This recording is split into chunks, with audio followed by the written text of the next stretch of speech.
Hello guys, সাদে আসলাম আপনাদের উদ্দেশ্যে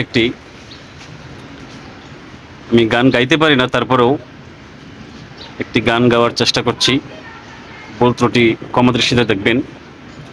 গানটি আমাদের নেত্রকোনা অঞ্চলের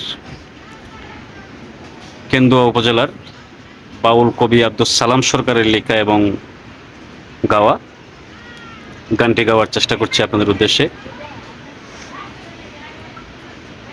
পাঠালেন যে নিয়তি, তার কাছে এই মিনতি। পাঠালেন যে নিয়তি, তার কাছে এই মিনতি। এই জীবন আর আমি চাই না, চাই না। এই জীবন আর আমি চাই না। একটি মানুষ করে অন্যটির আশা, এরই নাম দিয়েছে মানুষ প্রেম ভালোবাসা। একটি মানুষ করে অন্যটির আশা, এরই নাম দিয়েছে মানুষ প্রেম ভালোবাসা।